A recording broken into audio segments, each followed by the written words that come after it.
நீங்கள் பார்த்து கொண்டிருப்பது நாட்டுக்கோட்டை நகரத்தார் டிவி. மயக்க மருத்துவர், போதை டாக்டர், அவருக்கு பேர் போதை டாக்டர். ஒன்று தெரியுமா உங்களுக்கெல்லாம்? அந்த காலத்தில் ஒரு சித்தர் போதை மருந்து கண்டுபிடிச்சார். தெரியுமா? ஒரு சித்தர் அந்த காலத்தில் மருத்துவம் பண்ணணுமில்ல, ஆப்ரேஷன் பண்ணணுமில்ல, அந்த வலி தெரியாமல் இருக்கணுமில்ல, அதுக்காக வேண்டி ஒரு மருந்தை ஒரு சித்தர் கண்டுபிடிச்சார். அதனால அந்த சித்தர் கண்டுபிடிச்ச அந்த மூலிகைக்கு கோரக்கர் மூலிகைன்னு பேர். கோரக்கர் மூலிகை. கோரக்கர்னு ஒரு சித்தர் கேள்விப்பட்டிருக்கீங்களா? கோரக்கர் அவர் கண்டுபிடிச்ச மூலிகை. அந்த மூலிகையை கசக்கி வாயில் ஊற்றியாச்சுன்னா இந்த ஆள் அப்படியே உட்கார்ந்துருவேன். டாக்டர் எங்கே வேணாலும் அறுவை சிகிச்சை பண்ணலாம். மூலிகை என்ன தெரியுமா? வெளியே போய் சொல்லிடப்படாது. கஞ்சா. நீங்கள் யார் யார் கண்ணதாசனை பார்த்துருக்கீங்க?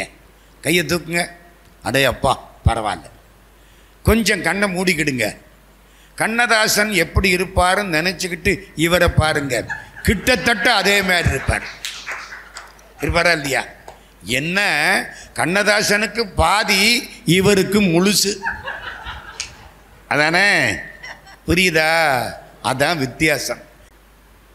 ஆண்டாள் நாச்சியார், கோதை ஆண்டாள், தமிழை ஆண்டாள். ஆண்டாள் நாச்சியார். ஆண்டாள் நாச்சியாருடைய காதல் தெய்வீக காதல். அவங்க அப்பா என்ன பண்ணாராம்? ஆண்டாள் நாச்சியாருக்கு கல்யாணம் பேச ஆரம்பிச்சாராம். ஒரே வார்த்தை சொன்னாள், இந்த திருமேனி, இந்த உடம்பு கண்ணனுக்கு, மற்றவர்களுக்கென்று பேச்சுப்பட்டால் நான் வாழ மாட்டேன். வானிடை வாழும் அவ்வானவர்க்கென்று மறையவர் வேள்வியில் வகுத்த அவி கானிடை திரிவதோர் நரிபுகுந்து கடப்பதும் மோப்பதும் செய்வதொப்பர் ஊனிடை ஆடிசங்கு உத்தமர்க்கென்று உன்னித்தெழுந்த என் தடப் முலைகள் மானிடவர்க்கென்று பேச்சுப்படில் வாழகில்லேன் கண்டாய் மன்மதனே. வேள்வி பண்ணுவாங்க, அவி சொறிவார்கள். அவி தேவர்களுக்கா நரிக்கா? தேவர்களுக்கான அவி உணவை நரி போய் சாப்பிட முடியுமா? இந்த உடம்பு யாருக்காக? கிருஷ்ணனுக்காக. சென்னையில் வைர நகைகள் வாங்க R Arunachalam, A Ramnath, smart diamonds, traditionally modern jewellery, T Nagar, Chennai. ஆன்மீக ஆனந்தம் தரும் சிவம் திருநீர் அணிந்து சிந்தை குளிர்வீர். உங்கள் வாழ்வு சிறக்க சிவம் திருநீர் அணிவீர். வைர நகைகளின் வியாபார சாம்ராஜ்யம் சென்னை கோடம்பாக்கத்தில் KNC diamonds, carat and carat, Arimalam Muthu Kannan, Ranganayaki Kannan. ஆன்மீக சுற்றுலா அல்லது இன்ப சுற்றுலா செல்ல வேண்டுமா? தொடர்பு கொள்ளுங்கள். Sri Murugan travel agency, number 10, வடக்கு ஆவணி மூலவீதி, மதுரை. சரணமென்றடியில் வீழ்ந்து தாழ்ந்தெழும் அமரர்க்காக புறமிசை முறுவல் பூத்த புண்ணிய கடலில் தோன்றி திறமுறு சிலம்பை மேவும் சிதம்பர கணேசன் தாளை கரமலர் குவித்து வாழ்த்தி கடையனேன் உய்ந்தவாறே. வரம் கொண்ட உமை முளைப்பால் மணங்கொண்ட செவ்வாயும் பரங்கொண்ட களிமயிலும் 12 கண்மலரும் சிரங்கொண்ட மறை இறைஞ்சும் சேவடியும் செந்தூரன் கரம் கொண்ட வேலும் எந்தன் கண்ணை விட்டு நீங்காவே.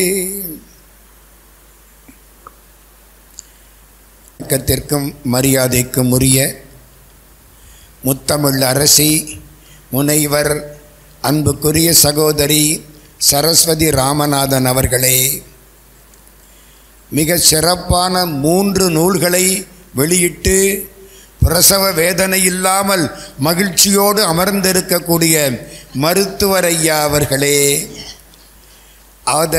அவரை வாழ்த்தி இருக்கக்கூடிய அன்பிற்குரிய மருத்துவர் சுபாஷ் காந்தி அவர்களே, முனைவர் கலைவேந்தன் அவர்களே,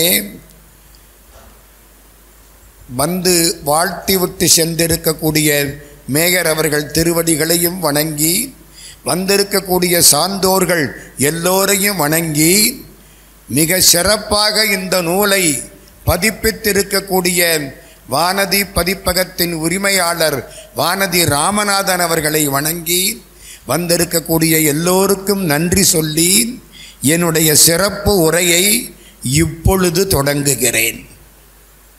தமிழ்நாட்டில் ஒரு ரயில்வே ஸ்டேஷன், அந்த ரயில்வே ஸ்டேஷனில் எப்பவும் ரயில் லேட்டாக தான் வரும். 9 மணிக்கு ஒரு காலம் வராது, 11 மணிக்கு தான் வரும். இந்த பள்ளிக்கூடம் போகிறவங்க கல்லூரிக்கு போகிறவங்கெல்லாம் தவிச்சு போவாங்க. ஒரு நாள் 9 மணிக்கு சரியாக வந்துருச்சு. எல்லாருக்கும் ஆச்சரியம். எல்லாரும் ஸ்டேஷன் மாஸ்டருக்கு மாலை போட்டு ஸ்டேஷன் மாஸ்டரை தோளில் தூக்கி ஒரு சுற்றி வந்து அவருக்கு பொன்னாடையெல்லாம் போர்த்தி உட்காத்தி விட்டாங்க. அவர் பேசாமல் இருந்தார். இந்த பக்கத்தில் இருந்த அசிஸ்டண்ட்டு கேட்டார், என்னையா உங்களுக்கு பொன்னாடையெல்லாம் போத்தாங்க? பேசாமல் இரு, இவங்கெல்லாம் போகட்டுன்னு சொல்கிறேன். எல்லாரும் பாராட்டிட்டு போயிட்டாங்க. என்ன இப்போ சொல்லுங்க, நேற்று 9 மணிக்கு வர வேண்டிய ரயில் இன்னைக்கு காலையில் 9 மணிக்கு வந்திருக்கு. என்னை பாராட்டினார்கள். அது மாதிரி உங்களுக்கு புரியுதா? நல்ல கெட்டிக்காரங்க. முடிக்க வேண்டிய நேரத்தில் நான் தொடங்கி கொண்டிருக்கிறேன். ஆனால் ஒரு சந்தோஷம் என்ன தெரியுமா? கிட்டத்தட்ட ஒரு 35 ஆண்டுகளுக்கு முன்னால் ஒரு கம்பன் விழா. பெரிய பெரிய ஆட்கள் எல்லாம் கீழே உட்கார்ந்து இருக்கிறாங்க. மேடையில் கீவா ஜெகநாதன் அவர் தலைவர். கவியரங்கம். நாங்கள் பல பேர் கவிதை பாடினோம். கீவாஜாவை பற்றி ஒன்று சொல்லணுமே. திருச்சியிலே வாழ்ந்த மிகப்பெரிய மகா வித்துவான் மீனாட்சி சுந்தரம் பிள்ளை. கேள்விப்பட்டிருக்கீங்களா? அவருடைய மாணவர் ஊவே சாமிநாதையர். ஊவே சாமிநாதையருடைய மாணவர் கீவா ஜெகநாதன். மகா வித்துவான் மீனாட்சி சுந்தரம் பிள்ளை 1,00,000 பாட்டு பாடினவர். ஓடுற ஓட்டத்தில் பாட்டு பாடிக்கிட்டே இருப்பார். அதனால அவருக்கு 10 கம்பர்னு பேர். கம்பர் 10,000 பாட்டு பாடினாராம், இவர் 1,00,000 பாடினாராம். அதனால இவருக்கு என்ன பேரு? 10 கம்பர். அகிலாண்டேஸ்வரியை சுற்றி வருவாராம் திருவானைக்காவல்ல. ஒரு சுத்துறதுக்குள்ள 100 பாட்டு, புது பாட்டு, மரபு கவிதை, இலக்கணம் தவறாமல் பாடுவாராம். அப்படி வாழ்ந்தவர் மகா வித்துவான் மீனாட்சி சுந்தரம் பிள்ளை. அவருடைய மாணவர் சாமிநாதையர். அவருடைய மாணவர் கீவா ஜெகநாதன். அது நமக்கு ஒரு ராசி. கிருபானந்த வாரியார் அழகா சொல்லுவார், எனக்கு ஒரு ராசி என்ன தெரியுமா? என்ன? வீட்டு சாப்பாடு கிடையாது. ஊரில் தினம் கூட்டம் யாராரோ சோறு போடுறாங்க. அது மாதிரி நமக்கு ஒரு ராசி, நாம் தான் கடை. கடை கவிஞன், கடை சொற்பொழிவாளன் நாம் தான். கடையினா கடைசின்னு ஒரு அர்த்தம், கடைப்பட்டு போனன்னு ஒரு அர்த்தம். எப்படி வேணாலும் வச்சுக்கலாம். நமக்கு எப்பவுமே போதாத காலம் கடை. அன்னைக்கு அப்படித்தான். கவியரங்கத்தில் கடைசி. ஆனால் கம்பன் விழா நேரப்படி முடித்தேன். கீவாஜா வந்து கட்டி அணைத்து கொண்டார். ரொம்ப பாராட்டினார். பக்கத்தில் உள்ளவர் வந்து கேட்டார், என்ன இவ்வளவு பாராட்டுறீங்க? கீவாஜா சொன்னார், என்னுடைய ஆசிரியர் ஊவே சாமிநாதையர், அவருடைய ஆசிரியர் மகா வித்துவான் மீனாட்சி சுந்தரம் பிள்ளை. இந்த கவிதை பாடினாரே, இவர் பேரும் மீனாட்சி சுந்தரம். எங்க பரமாச்சாரியார் பேரு அவரை பார்த்தாப்பில் இருக்கு, அதனால பாராட்டினேன். கவிதை ஒரு பக்கம். அதுக்காக நீங்கள் எப்படி நினச்சிட்டு போயிடாதீங்க கவிதையில் ஒன்றும் கிடையாதுன்னு. அது ஒரு பக்கம். அது மாதிரி பரமாச்சாரியாராகிற மீனாட்சி சுந்தரனாருடைய புகழ் பேரை பெற்றதற்காக நான் அன்றைக்கு பெற்ற பாராட்டை என்னுடைய பேரனாக இன்றைக்கு மீனாட்சி சுந்தரம் என்ற பெயரோடு வந்திருக்கக்கூடிய மருத்துவருக்கு அந்த பாராட்டை, கீவாஜாவினுடைய பாராட்டை மனமுவந்து அப்படியே திருப்பி கொடுக்கிறேன். இந்த வாய்ப்பு இந்த மேடையில் உட்கார்ந்திருக்க ஒருத்தலுக்கும் கிடையாது. சரிதானா? யாராவது மீனாட்சி சுந்தரம் இருக்கீங்களோ? நானும் அவரும் தான், வேற யாரும் கிடையாது. நீங்க எத்தனை ராமநாதன் வந்தாலும் அதை பற்றி கவலை கிடையாது எங்களுக்கு. சரிதானா? ரொம்ப மகிழ்ச்சி. இன்னும் ஒன்று சொல்லணும். மகாகவி பாரதியார், யாரோ இப்போ முதல்ல பாரதியார் கவிதை ஐயதானா ஒரு பாட்டு சொன்னாங்க, தமிழ் மொழி வாடியவை அதானே நீங்கள்.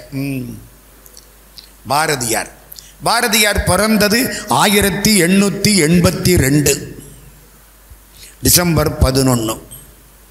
குழந்தை பிறந்துதான். அதை ஒருத்தர் இப்படி பாடுறார்.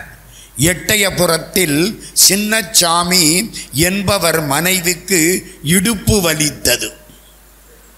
பாரதியாருடைய அப்பாவுக்கு என்ன பேரு? சின்னச்சாமி. அம்மாவுக்கு லக்ஷ்மி அம்மாள். எட்டயபுரத்தில் சின்னச்சாமி என்பவர் மனைவிக்கு இடுப்பு வலித்தது. இடுப்பு வலித்ததும் 2 குழந்தைகள் இணைந்து பிறந்தன. என்ன சார், பாரதி ஒரு ஆள் தானே பிறந்தாரு, என்ன பாட்டை தப்பா சொல்றீங்க? எட்டயபுரத்தில் சின்னச்சாமி என்பவர் மனைவிக்கு இடுப்பு வலித்தது. இடுப்பு வலித்ததும் 2 குழந்தைகள் இணைந்து பிறந்தன, வறுமையும் புலமையும். இந்த கைதட்டு பாரதியாருக்கு. சரிதானே? வறுமையும் புலமையும். அந்த காலத்தில் புலவனுக்கு வறுமையும் உண்டு, புலமையும் உண்டு. இப்போ வறுமையும் போச்சு, புரிஞ்சா சரிதான், புலமையும் போச்சு. அந்த காலம் ரெட்ட குழந்தை பிறந்ததுக்கே அவ்வளவு மகிழ்ச்சின்னா 3 பிள்ளைய பெற்றவருக்கு எவ்வளவு மகிழ்ச்சியா இருக்கு இன்னைக்கு. அது வறுமையும் புலமையும். ஒருத்தர் அழகா பாடினார் பாரதியாரை பற்றி.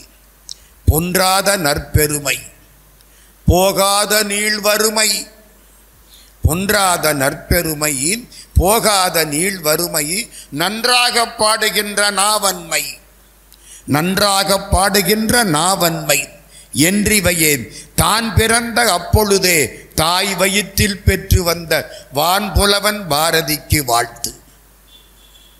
பொன்றாத நற்பெருமை போகாத நீள்வறுமை, நன்றாக பாடுகின்ற நாவன்மை என்றிவையே தான் பிறந்த அப்பொழுதே தாய் வயிற்றில் பெற்று வந்த வான்புலவன் பாரதிக்கு வாழ்த்து. பாட்டு நல்லா இருக்கா? அந்த காலத்தில் இந்த பாட்டு உங்களுக்கெல்லாம் தெரிஞ்சிருக்காது. ஏன்? அதை யாரு எழுதினாரோ அவர் இப்பத்தான் உங்கள்கிட்ட சொல்லிக்கிட்டு இருக்காரு. நான் ஒரு 1000 கவியரங்கை ஏறி இருக்கிறேன். பொய்யில் சாட்சிக்கு சரஸ்வதி ராமநாதன் பக்கத்தில் இருக்கிறாங்க. இப்போ கவிதைக்கு மதிப்பு ரொம்ப குறைஞ்சி போச்சு. இவர் அதில் ஒரு மருத்துவர் திருக்குறளுக்கு கவிதை, கவிதை சாரல், கவிதை அருமையாக எழுதியிருக்கிறார். அதுக்காக அவருக்கு நம்முடைய பாராட்டுக்கள், நம்முடைய வாழ்த்துக்கள். இன்னொரு விஷயம், ஒரு தலைப்பு கொடுத்திருக்கார் எனக்கு. தலைப்புக்கு அடுத்தாப்புல போறேன். ராங்கியம் அழகப்ப செட்டியார் 7 பிள்ளைகள். சரிதானா? நீங்க 5வது பிள்ளையா? இங்க பாருங்க, ராமலிங்க வள்ளலார் அவங்க அப்பாவுக்கு 5வது பிள்ளை. இப்போ பேசிக்கிட்டு இருக்காரு அவரு, அவங்க அப்பாவுக்கு 5வது பிள்ளை. அழகப்ப செட்டியாருக்கு 7 பிள்ளைகள்ல 5வது பிள்ளை மீனாட்சி சுந்தரம். சரி, என்னமோ ஒரு அமைப்பு. உங்க அம்மாவுக்கு முதல்ல கிடைச்ச பரிசு என்ன புத்தகம்? பாரதியார் கவிதைகள். 1958 எனக்கு 15 வயசு. உடனே இப்போ எவ்வளவுன்னு கணக்கு போட்டுறாதீங்க. 1958 எனக்கு 15 வயசு.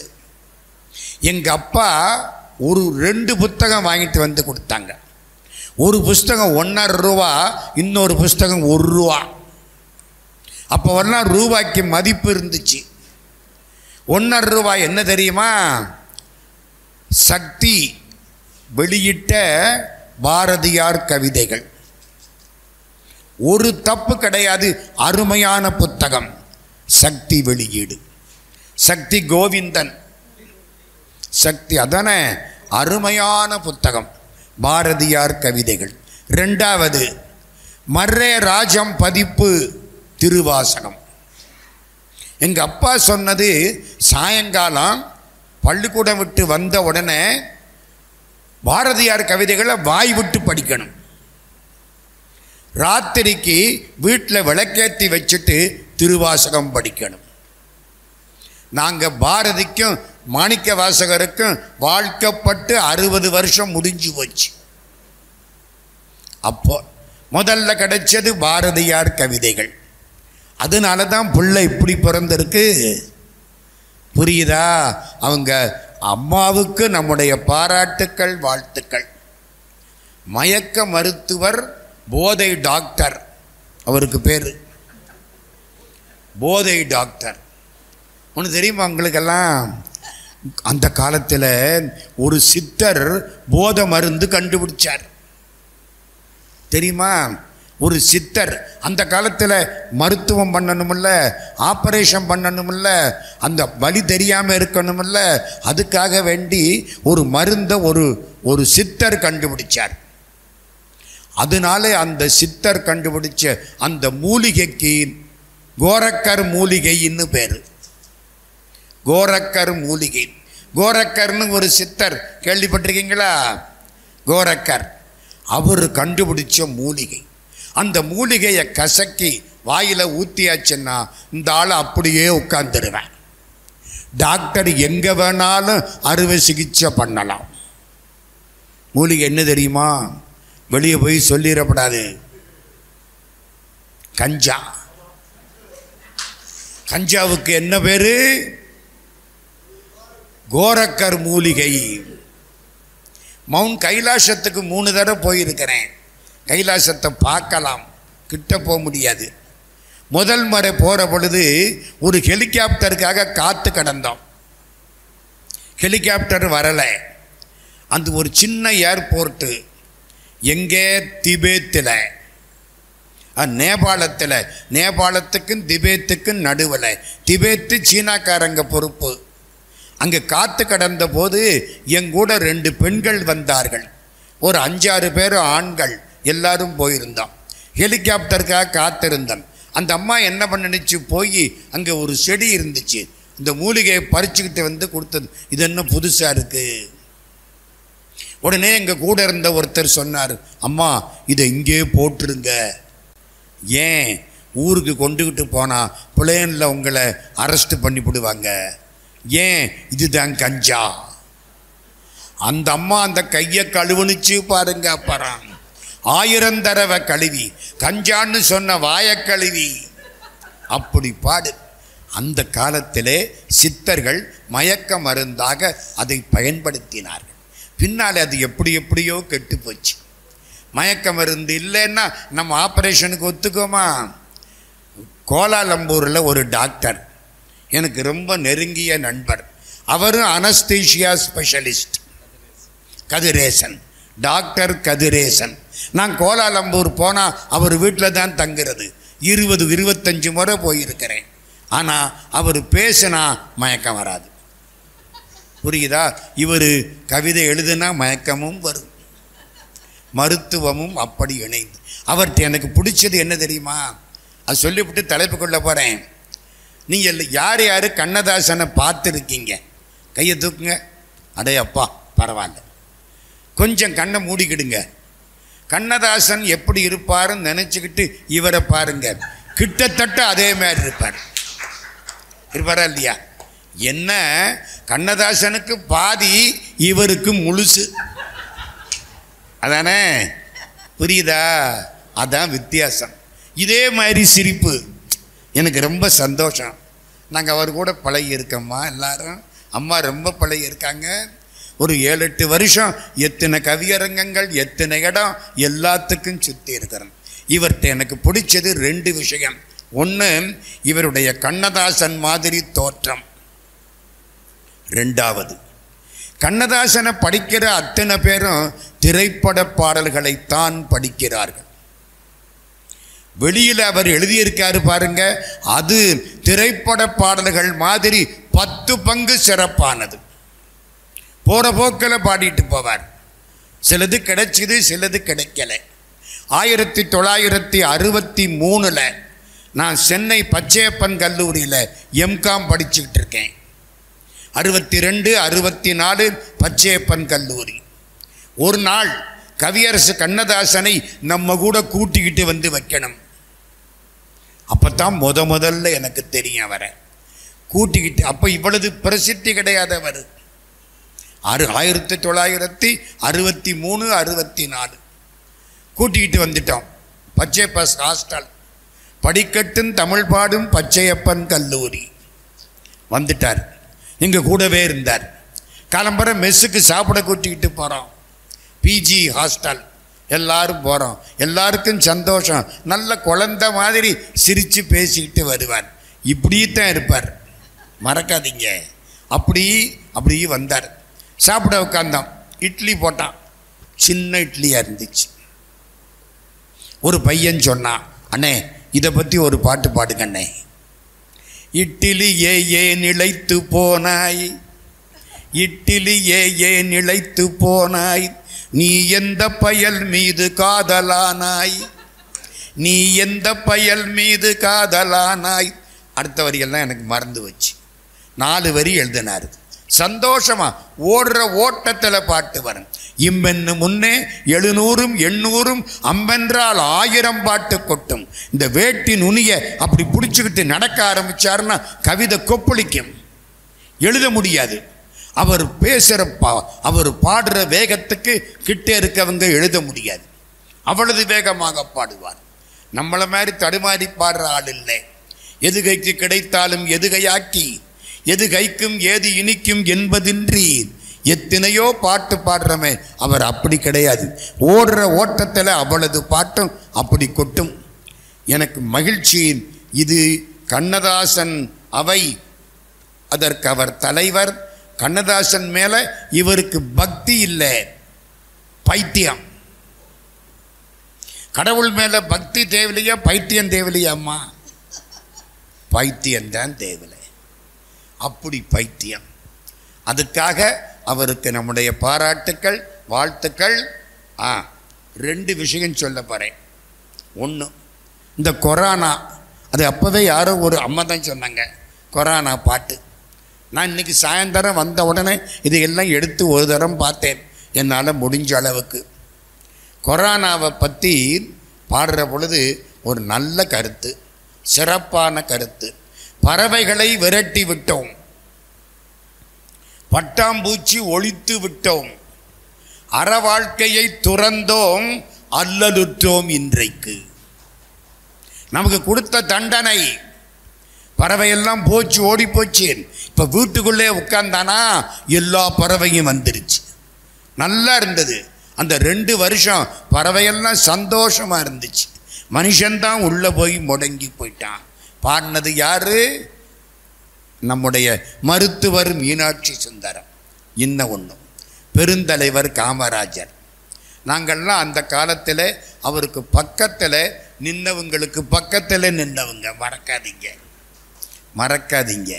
பெருந்தலைவர் காமராஜர். அவங்க வீடு விருதுபட்டி. அவங்க தங்கச்சி மகன் எனக்கு கிளாஸ்மேட்டு எம்காமில். விருதுபட்டி பின்னால் தான் விருதுநகர். அப்போ அவங்க வீட்டில் அவங்க அம்மாவும் தங்கச்சியும்.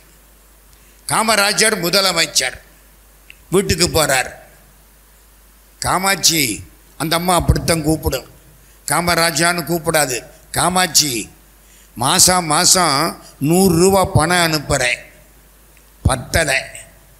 இங்கே வர்றவங்களெல்லாம் உன்னை சொல்லி என்னை பார்க்க வர்றாங்க, அவங்களுக்கு ஒரு காப்பியாவது கொடுக்க வேண்டாமா? அடுத்த மாத்தையில் இருந்து 150 ரூபா அனுப்புறியா காமாட்சி? யாரு கேட்குறா? பெற்ற தாய்.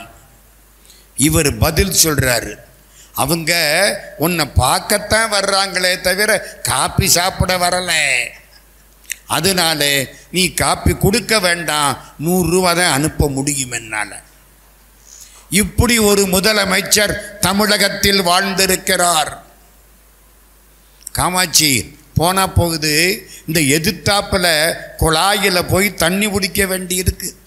நானும் உன் தங்கச்சியும் இந்த குழாயில் வயசான காலத்தில் நான் விழுந்துருவேன் போல இருக்கு, தண்ணி எடுத்துக்கிட்டு வாரான். காமாட்சி, நீ பெரிய பதவியில் இருக்கிறியா, நீ நினைச்சா நம்ம வீட்டுக்குள்ள ஒரு குழாய் கொண்டாடலாமா, ஒரு குழாய் போடுறியா? அம்மா, விருதுபட்டியில் என்னைக்கு எல்லாரு வீட்டுக்குள்ளையும் குழாய் வருதோ அன்னைக்கு இந்த வீட்டிலையும் குழாய் வரும். இப்படி ஒரு முதலமைச்சர் விழாவுக்கு போறார். பள்ளிக்கூடம் திறப்பு விழா. காரில் அவரும் பக்கத்தில் வைரவன், அவர் தான் உதவியாளர். 2 பேரும் தான். இந்த முன்னால காரு பின்னால காரு ஒரு 100 பேர், பணக்காரன் பின்னாலையும் பைத்தியக்காரன் பின்னாலையும் ஆள் சுத்துற மாதிரி சுத்துறதில்லை, தனியாகத்தான் போகிறார். ஒரு வீடு, அந்த வீட்டுக்கிட்ட போயிட்டார். கார் நிற்கிது. எந்திரிச்சு இறங்கி இவர் போகிறார். கதவை தள்ளுறார். கதவு திறந்துக்குச்சு. அது என்ன கதவா? ஒரு ஓலை தட்டி உள்ளே போயாச்சு. தம்பி, உள்ள ஒரு ஆள், அண்ணா பள்ளிக்கூடத்துக்கு நேரம் ஆச்சு, இன்னைக்கு திறப்பு விழா, மணி 9 ஆச்சு, 10 மணிக்குள்ளே அங்கே இருக்கணும், வா. அண்ணே, வேட்டியை காய போட்டிருக்கேன், காஞ்ச உடனே கட்டிக்கிட்டு வரேன் அண்ணே. காய்கிறதுக்கு 1/2 மணி நேரம் ஆகும், உட்காருங்க. கேட்டது காமராஜர், சொன்னது யார் தெரியுமா? எதிர்கட்சி தலைவர் ப. ஜீவானந்தம். இவர் ஆளுங்கட்சி சீஃப் மினிஸ்டர், முதலமைச்சர். அவர் எதிர்கட்சி தலைவர் ப. ஜீவானந்தம். காரைக்குடி கம்பன் விழாவில் ப. ஜீவானந்தம் பேச கேட்டுட்டு கண்ணீர் விட்ட ஆட்களில் நானும் ஒருத்தேன். அவர் பேச ஆரம்பித்தா அப்படி மழை கொட்டும். பாரதியவும் கம்பனையும் ஜீவானந்தம் பேச ஆரம்பித்தா அவ்வளவு அற்புதமாக இருக்கும். சா. கணேசன் செயலாளர் ஒரு பட்டன் வச்சிருப்பார். ரொம்ப நேரம் பேசிட்டா தட்டிடுவார். அங்கே சிவப்பு விளக்கு எரியும், நிறுத்துன்னு அர்த்தம். அன்னைக்கு சிவப்பு விளக்கு எரியவே இல்லை. ஜீவானந்தம் பேசிக்கிட்டே இருக்காரு. எல்லாம் மயக்கத்தோடு கேட்டுக்கிட்டே இருக்காங்க. அனஸ்தீஷியா டாக்டர் இல்லாமலேயே அத்தனை பேரும் மயங்கிட்டாங்க. 3/4 மணி நேரத்துக்கு மேலே ஓடிருச்சு. தலைவர் கேட்டார் கணேசனை பார்த்து, ஏன் நீங்கள் பட்டனை தட்டலை? இவர் 3/4 மணி நேரத்துக்கு மேலே பேசிவிட்டாரே. கணேசன் சொல்கிறார், ஜீவானந்தம் பேசி இருந்தா பட்டனை தட்டி இருப்பேன், கம்பனில் பேசினா நான் எப்படி பட்டனை தட்டுவேன்? கவி சக்கரவர்த்தி கம்பனுக்கு முன்னால் நான் தட்ட முடியுமா? சரிதானா? இந்த காமராஜரை பற்றி அருமையாக பாடியிருக்கார். நீண்ட நெடிய உருவம் காமராஜர், ஆண்ட நாளெல்லாம் அரசியலில் பொற்காலம். பள்ளிக்கூடங்களை எல்லாம் கட்டி கொடுத்தது அவர். அதனாலே இது நான் இன்னைக்கு படித்ததுக்காக சொன்னது. இன்னும் நிறைய இருக்குது, அவங்கெல்லாம் நிறைய சொன்னாங்க. அதில் ஒரு கஷ்டம் என்ன தெரியுமா? எல்லாத்தையும் சொல்லிவிட்டா ஒருத்தரும் வாங்க மாட்டாங்க, எல்லாரும் வாங்கி படிக்கட்டும். சரி, எனக்கு ஒரு தலைப்பு கொடுத்துருக்கார்.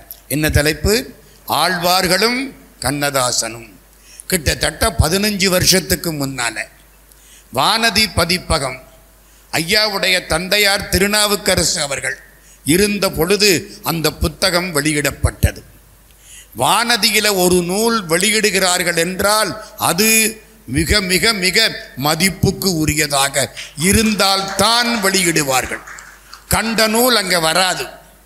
ராஜாஜியினுடைய நூல்கள், மகா பெரியவர் காஞ்சி பரமாச்சாரியாருடைய நூல்கள், அந்த கண்ணதாசனுடைய நூல்கள், சரஸ்வதி ராமநாதனுடைய நூல்கள், அந்த வரிசையில் இன்றைக்கு அள மீனாட்சி சுந்தரத்தினுடைய நூல்கள் சேர்ந்திருக்கின்றன. அவருக்கு பாராட்டு, வானதிக்கு 100 முறை பாராட்டு. தேவகோட்டையின் சார்பில் நான் அள மீனாட்சி சுந்தரம் அவர்களுக்கு என்னுடைய நன்றியை தெரிவித்துக் கொள்ளுகிறேன். ஏன் தெரியுமா?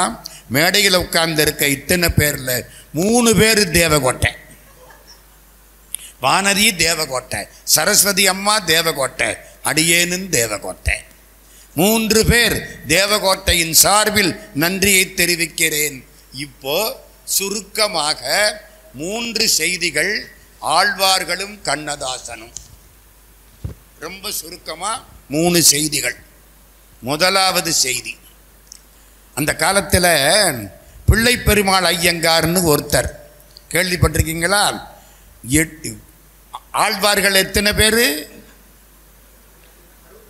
ஆழ்வார்கள், அதுக்குத்தான் கேட்கிறேன், எத்தனை பேர்? 63 73? ஐயா, நாயன்மார்கள் 63, ஆழ்வார்கள் 12. சரிதானா? ஆழ்வார்களுக்கு பின்னால பிள்ளை பெருமாள் ஐயங்கார்னு ஒருத்தர் வந்தார். அஷ்டப்பிரபந்தம், திருவரங்க கலம்பகம் நிறைய பாடினவர், அருமையான கெட்டிக்காரர். திருப்பதி மலைக்கு போறார். திருப்பதி மலையை பார்க்கிறார். நான் எப்படி இந்த மலையை பாடுறது? ஆழ்வார்களெல்லாம் பாடின மலையை நாம் பாட முடியுமா? அது அவ்வளவு சிறப்பான மலை அல்லவா? அப்படி மலையை பார்க்கிறாரா? ஒரு பக்கம் சந்தன மரம், ஒரு பக்கம் செண்பக மரம். இவங்களுக்கு பேர் தெரியுமா? செட்டிநாட்டு செண்பகப்பூ. யார்? கண்ணதாசன் தானே. யாருமா கொடுத்தா? கண்ணதாசன். பாருங்க, செண்பக மரம், சந்தன மரம், அகில், தேக்கு, பூரா அப்படி மரம், ஓரத்தில் புல்லு. பிள்ளை பெருமாள் ஐயங்கார் சுதாரிச்சுக்கிட்டார். சந்தன மரமும் செண்பக மரமும் அகிலும் தேக்கும் இருக்கக்கூடிய இடத்தில் புல்லும் வளருமானால் ஆழ்வார்கள் பாட்டை ஏற்ற பெருமான் என்னுடைய பாட்டையும் ஏற்றுக்கொள்வான்.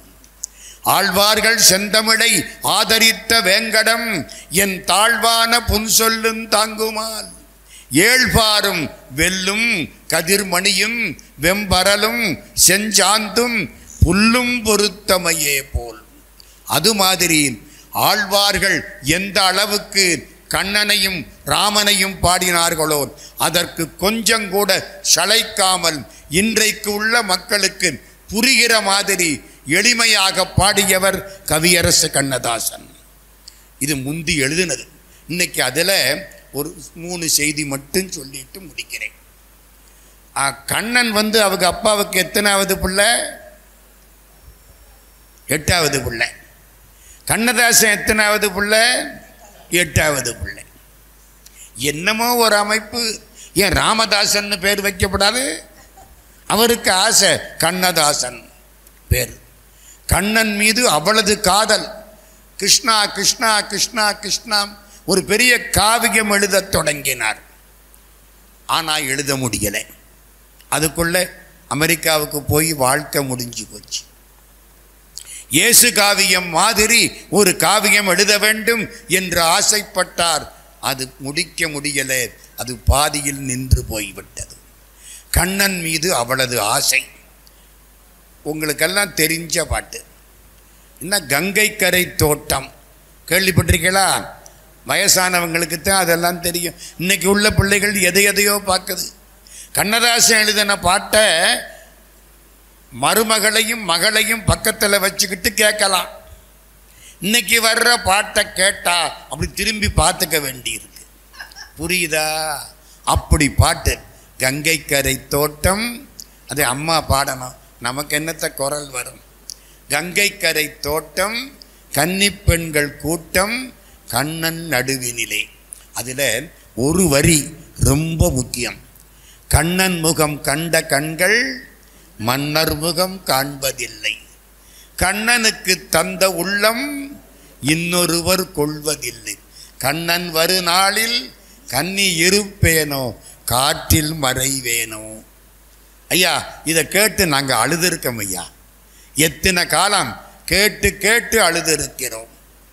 இது எங்கே இருந்து எடுத்தார்? ஆண்டாள் நாச்சியார். கோதை ஆண்டாள், தமிழை ஆண்டாள். ஆண்டாள் நாச்சியார். ஆண்டாள் நாச்சியாருடைய காதல் தெய்வீக காதல். அவங்க அப்பா என்ன பண்ணாராம்? ஆண்டாள் நாச்சியாருக்கு கல்யாணம் பேச ஆரம்பிச்சாராம். ஒரே வார்த்தை சொன்னாள், இந்த திருமேனி, இந்த உடம்பு கண்ணனுக்கு, மற்றவர்களுக்கென்று பேச்சுப்பட்டால் நான் வாழ மாட்டேன்.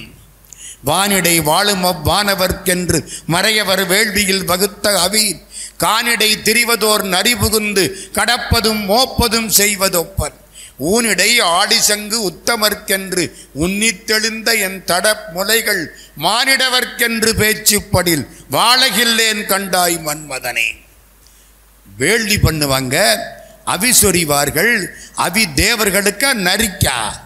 தேவர்களுக்கான அவி உணவை நரி போய் சாப்பிட முடியுமா? இந்த உடம்பு யாருக்காக? கிருஷ்ணனுக்காக, கண்ணனுக்காக. வேறொருவருக்கு என்று சொன்னால் நான் இறந்து போவேன்.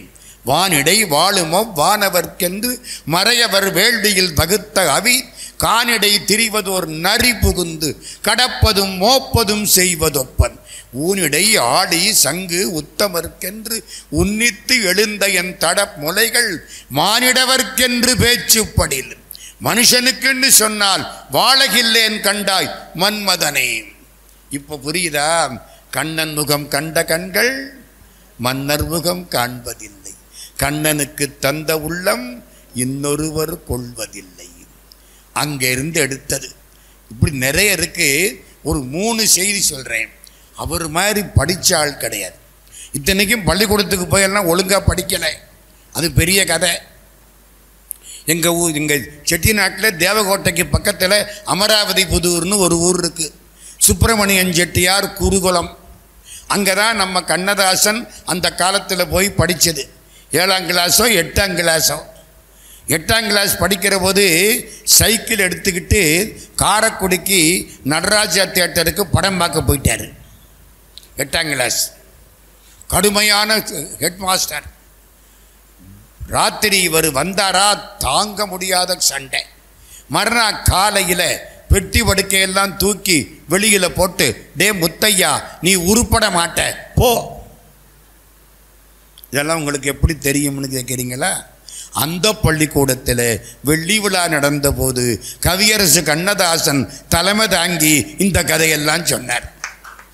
இங்கே தான் என்ன என் பட்டியை தூக்கி போட்டு டே முத்தையா நீ உருப்பட மாட்டேன்னார். அந்த வாக்கு தேவ வாக்கு. நான் நல்லா இருக்கேன். ஆசிரியர் திட்டுனா கூட அது வாழ்த்து. என்னங்க அப்படி இருந்த காலம். ஒழுங்கெல்லாம் படிக்கலை, டிகிரியெல்லாம் வாங்கலை. ஆனால் அவர் படிப்பு சந்தை படிப்பல்ல, நம் சொந்த படிப்பு. அப்படி படித்தவர். அதனாலே ஆழ்வார்களில் ஈடுபாடு, நாயன்மார்களில் ஈடுபாடு. திருநீலகண்டரை பாடுகிறார். தேவாரம் திருவாசகத்தில் ஈடுபாடு. ஒரு பாட்டு என்னது, திருவாசகம், அந்த பாட்டு ஒன்று வரும். திருவாசகம் தேவாரம் தேவார பாட்டாக அப்படிம்பார். தென்னை மரத்தோப்பாக அப்படிம்பார். இங்கே பாருங்க, திருவம்பாவை திருப்பாவை ரெண்டையும் சேர்த்து ஒரு வரியில் வைப்பார். அது ஒரு பக்கம் இருக்கட்டும். இப்போ 2வது விஷயம், கிருஷ்ணனுக்கு எத்தனை அம்மா? 2 அம்மா. பெற்றவள் தேவகி, வளர்த்தவள் யசோதை. தேவகி பிராட்டியின் வயிற்றில் பிறந்து யசோதை வீட்டில் வளர்ந்தவன். இதைத்தான் நம்முடைய ஆண்டாள் நாச்சியார் ஒருத்தி மகனாய் பிறந்து ஓரிரவில் ஒருத்தி மகனாய் ஒளித்து வளர அப்படிங்கிறாங்க. ஒளித்து வளர கண்ணதாசன் இதை எடுத்துக்கிட்டார். எங்கே? சினிமா பாட்டு. ஒருத்தி மகனாய் பிறந்தவனாம், ஒருத்தி மகனாய் வளர்ந்தவனாம் எடுத்தாரா? கவிஞனுக்கு சிறப்பு என்ன தெரியுமா? ஏதாச்சும் எடுத்தா அதை பயன்படுத்தி அதுக்கு ஒருபடி மேலே போய் உட்கார்றது. பெர்னாட் ஷா கிட்ட கேட்டாங்க, நீங்க பெரியவரா ஷேக்ஸ்பியர் பெரியவரா? ஷேக்ஸ்பியர் முன்னால இருந்தவர், பெர்னாட் ஷா இப்ப வந்தவர். பெர்னாட் ஷா சொன்னார், நான் தான் பெரியவன். எதனால? நான் ஷேக்ஸ்பியர் தோளில் ஏறி உட்கார்ந்து கொண்டிருக்கிறேன். எனக்கு முன்னால ஷேக்ஸ்பியர்னு ஒருத்தர் இருந்துட்டாரு. ஷேக்ஸ்பியருக்கு முன்னால அப்படி யாரும் கிடையாது. நான் தான் பெரியவன். அது மாதிரி அதை எடுத்துக்கிட்டு ஒருபடி மேலே போறார் பாருங்க. ஒருத்தி மகனாய் பிறந்தவனாம், ஒருத்தி மகனாய் வளர்ந்தவனாம், ஒருத்தி மனதை கவர்ந்தவனாம். யார் அந்த ஒருத்தி? கிருஷ்ணனுக்கு 16,000 கோபிகாஸ்திரிகள். Plus Satyabhama plus Rukmani. யார் அந்த ஒருத்தி? ஒருத்தி மனதை கவர்ந்தவனாம். சத்யபாமா கிருஷ்ணன்னு பேர் வைக்கிறீங்களா? இல்லை. ருக்மணி கிருஷ்ணன்னு பேர் வைக்கிறீங்களா? இல்லை. ராதா கிருஷ்ணன்னு பேர் வைக்கிறீங்க. ராதா தான் அந்த மனசை கவர்ந்தவன். சரியா? பிருந்தாவனம் போயிருக்கீங்களா? நான் 3-4 முறை போயிருக்கேன். பிருந்தாவனத்தில் எங்கே? ஆக்ராவுக்கு பக்கத்தில். இந்த மைசூர் பிருந்தாவனம் இல்லை, ஆக்ராவுக்கு பக்கத்தில் ஒரிஜினல் பிருந்தாவனம். கண்ணன் பிறந்த கோகுலம், கோவர்தனகிரி எல்லாம் அங்கே தான் இருக்குது. அங்கே சைக்கிள் ஓட்டிக்கிட்டு வருவான், பெல் அடிக்க மாட்டான், ராதே ராதேம்மா, விலகிடுவாங்க. யாரு? ராதே, ராதாராணி. அவளுக்கு என்ன பேரு? ராதாராணி. காதலெனும் தீவினிலே ராதே ராதே, கண்டெடுத்த பெண்மணியே ராதே ராதே. யாரு பாடுறா? யாரு பாட்டுன்னு தெரியுமா? குமுதத்தில் வந்துச்சு அந்த காலத்தில். காதலனும் தீவினிலே, எஸ்ஏபி எழுதிய அருமையான நாவல். காதலனும் தீவினிலே ராதே ராதே, கண்டெடுத்த பெண்மணியே ராதே ராதே, மாதரசே செல்வ பெண்ணே ராதே ராதே, வானவர்கள் இன்ப வாழ்வே ராதே ராதே. ராதைக்கு அவளது பெருமை. இந்த பாட்டு யார் பாட்டு? பாரதியார். பாரதியார் பாட்டு, சுப்பிரமணிய பாரதியார் பாட்டு. ராதைக்குத்தான் பெருமை. எங்கே? கிருஷ்ணனுக்கு பாமாங்கலை, கிருஷ்ணனுக்கு ருக்மணிங்கலை. பாட்டு ஞாபகம் வருதா? கண்ணதாசன் பாட்டு. தேரோட்டும் கண்ணனுக்கு ராதா, நினைப்பு வருதா? என்னங்க? அந்த சிங்கார ராமனுக்கு சீதா, காரோட்டும் எனக்கு ஒரு கீதா, ஒருத்தி மனதை கவர்ந்தவனாம், காரோட்டும் எனக்கு ஒரு கீதா, கல்யாணம் பண்ணி கொள்ள தோதா, நடையா இது நடையா, ஒரு நாடகம் அன்றோ நடக்குது, இடையா இது இடையா, அது இல்லாதது போல் இருக்குது. அம்மா கம்பனும் கண்ணதாசனும்னு ஒரு நூல் எழுதியிருக்க. யார் பதிப்பு? வானகி தானா? இங்கே பாருங்க, அதில் இந்த பாருங்க, அதில் ஒரு நயம் இருக்கு. அருமையான நூல். கம்பன் இடையை பற்றி பாடியிருக்கிறான். வெய்யோனொளி தன்மேனியின் விரிசோதியின் மறைய பொய்யோ எனும் இடையாளோடும் இளையானோடும் போனான். அவளுடைய இடை பொய்யா இருக்கான். அப்போ என்ன அர்த்தம்? ஒல்லியா இருக்குன்னு அர்த்தம். இதையெல்லாம் கேட்டுத்தான் அனுபவிக்கலாம். புரிஞ்சு வச்சு அவருக்கு தெளிவாக புரிஞ்சிருச்சு பாருங்க. பார்த்தெல்லாம் அனுபவிக்க முடியாது. அந்த காலத்தில் எடை மெல்லிசா இருக்குமா. அதனால என்ன பாட்டு பாடுறாரு? வெய்யோ நொழி தன்மேனியின் விரிசோதியின் மறைய பொய்யோ எனும் இடையாளோடும் இளையானோடும் போனான். பொய்யோ எனும் இடையாள். குமரகுருபர சுவாமின்னு ஒருத்தர், அவர் சன்னியாசி, பிறக்கிற போது துறவி. அவர் பாடுறார். ஈயா மாக்கள் தீமொழி கவர்ந்த சிற்றிடை, ஈயாதவன் வாயில என்ன வார்த்தை வருமோ அதை வாங்கி வைத்து கொண்ட இடை. ஈயாதவன் என்ன சொல்லுவான்? இல்லைம்பான்.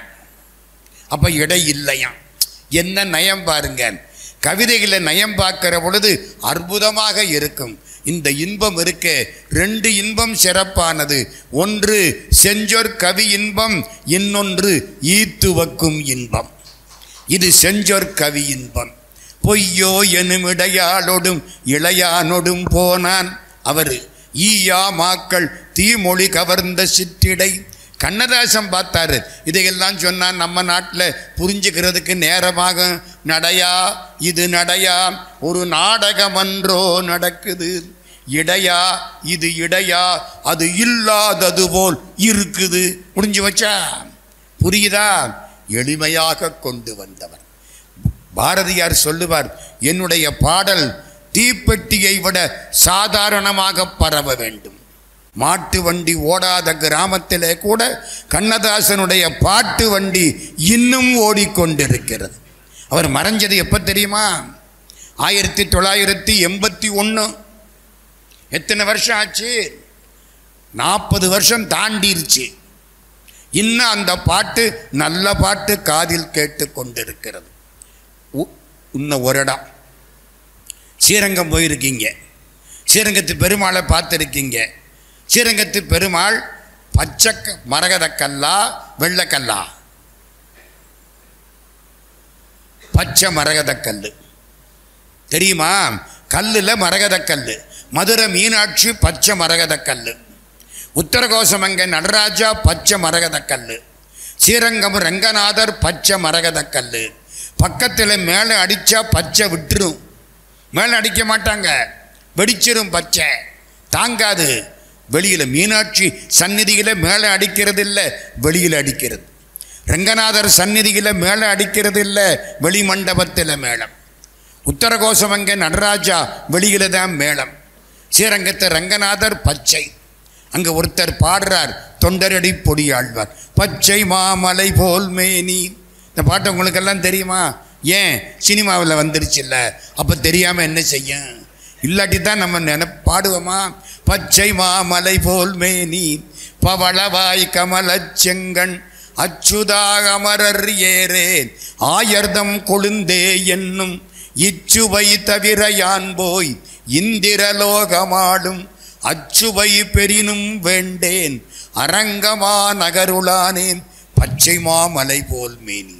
ஓ, இது அப்படி எடுத்துக்கிட்டாரா? மலர்களிலே பல நிறம் கண்டேன்.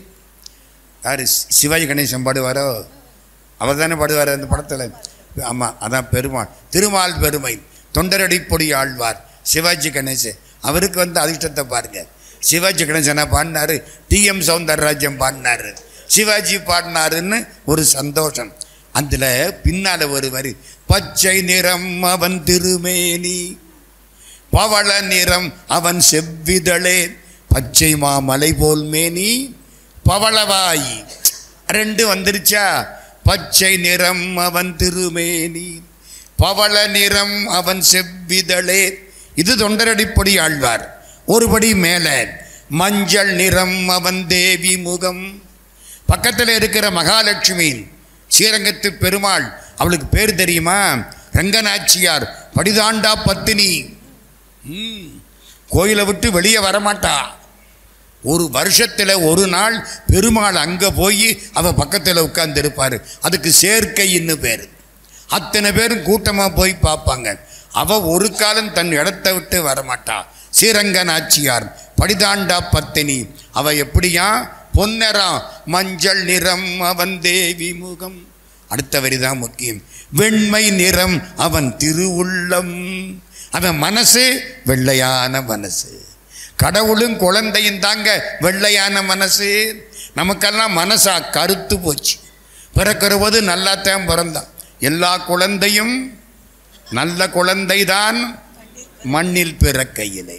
அவன் நல்லவனாவதும் தீயவனாவதும் அன்னை வளர்ப்பினிலே. ஒரு காலத்தை நல்லாத்தான் இருந்தோம். அவன் என்ன? வெண்மை நிறம் அவன் திருவுள்ளம். அவன் மனசு வெள்ளையான மனசு. இதெல்லாம் அப்படி ஆண்டாள் நாச்சியார் ஆழ்வார்கள். இன்னும் ஒன்றே ஒன்று, பசுமாடு. நம்ம ஒரு படம் வந்தது, இயேசுநாதர் குழந்தை, இயேசுநாதருங்கிற குழந்தைய அந்த அம்மா எடுக்கிட்டு நிற்பாங்க. யார்? மேரி மாதா. இந்த பக்கம் ஒரு மாட்டுக்காரன், இந்த குழந்தைக்கு கொஞ்சம் பால் கொடுப்பாம்பாங்க. ஏதோ கொஞ்சம் பால் கொடுப்பான், பரவாயில்ல, போனால் போகுது, பணங்காசு வாங்கிக்கல. வீட்டுக்கு போனால் வீட்டு வாசலெல்லாம் பால் கொட்டும். இந்த படம் பார்த்தீங்களா? ஏதோ ஒரு சினிமா படம். எங்கே பால் மடமடன்னு கொட்டும். ஏதோ ஒரு படம் நான் அந்த காலத்தில் பார்த்துருக்கிறேன். அன்னை வேளாங்கண்ணியா? கரெக்ட், வேளாங்கண்ணி. ஒன்று தெரியுமா உங்களுக்கு? சிக்கல்னு ஒரு ஊர் போயிருக்கீங்களா? பெருமானுக்கு வேர்க்குமே முருகனுக்கு சிக்கல், சிங்காரவேலன். சிக்கல்ல அம்பாளுக்கு என்ன பேரு? வேல் நெடுங்கண்ணி. என்ன பேரு? வேல் நெடுங்கண்ணி. வேல் நெடுங்கண்ணி வேளாங்கண்ணியா மாறி போயிட்டா. வேல் நெடுங்கண்ணி காலப்போக்கில் வேளாங்கண்ணியாக மாறி போயிட்டான். பால் கொட்டும். எனக்கு அதை பார்த்தா என்ன தோணும்? வாங்க குடம் நிறைக்கும் வள்ளல் பெரும் பசுக்கள். வள்ளலுடைய பசுக்கள் வாங்க குடம் நிறைக்கும்.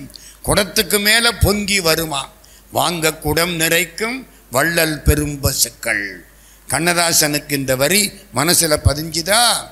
கோகுலத்து பசுக்கள் எல்லாம் கோவிந்தன் குழலை கேட்டால் 4 படி பால் கறக்குது ராமாரி. அந்த காலத்தில் நல்ல பாட்டுங்க இதெல்லாம். நாங்கள்லாம் இந்த பாட்டை கேட்டால் எல்லா கவலையவும் மறந்துடுவோம். எங்கள் காலம் பொற்காலம், மறக்காதீங்க. இன்றைக்கி இந்த பாட்டெல்லாம் யாரும் கேட்குறதே இல்லை.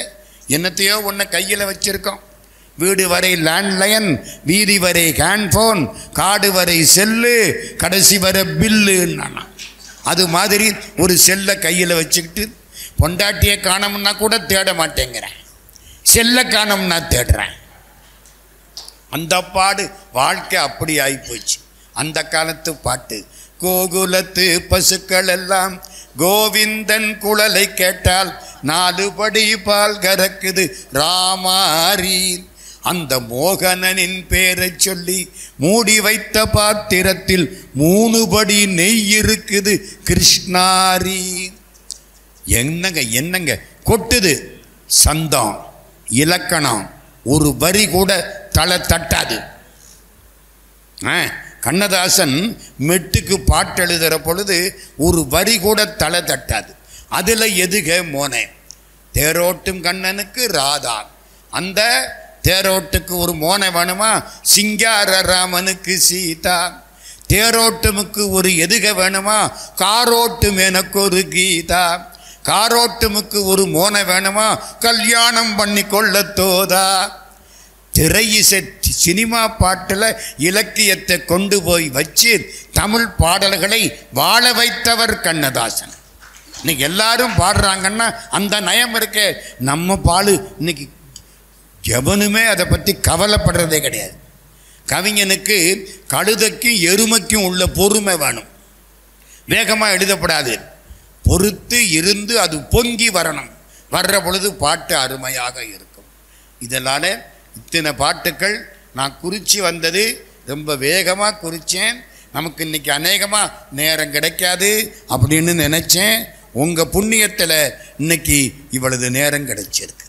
8:30 மணிக்கு முடிக்க சொல்லி இருந்தால் இதில் பாதி கூட பேச முடியாது. ஏற்பாடு பண்ணின இவர்களுக்கெல்லாம் 98% நன்றி. யாருக்கு? நம்ம டாக்டர் ஐயாவுக்கு.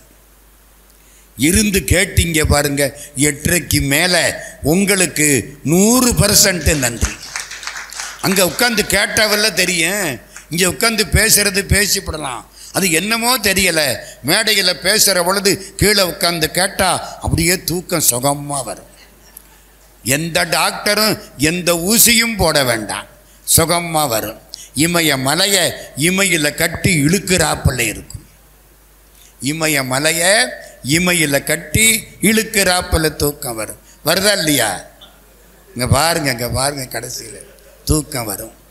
அதையெல்லாம் மீறி உட்கார்ந்து இருக்கிறதா இருந்தால் உங்களுக்கு நம்முடைய பாராட்டுக்கள். அந்த காலத்தில் முக்கூர் லக்ஷ்மி நரசிம்மாச்சாரியார்னு ஒரு புண்ணியவான் அருமையாக பிரசங்கம் பண்ணுவார். அநியாயமாக 58-59 வயசில் இறந்து போயிட்டார். அவர் அழகாக சொல்லுவார், நல்ல கூட்டங்களுக்கு 2 பேரும் வருவாங்களாம். யார் 2 பேர்? மகாலட்சுமியும் அவங்க அக்கா மூதேவியும். முதல்ல பிறந்தவ மூதேவி, பின்னால் பிறந்தவ ஸ்ரீதேவி. தெரியுமா? ஸ்ரீதேவி வந்தால் நல்லது, மூதேவி போனால் நல்லது.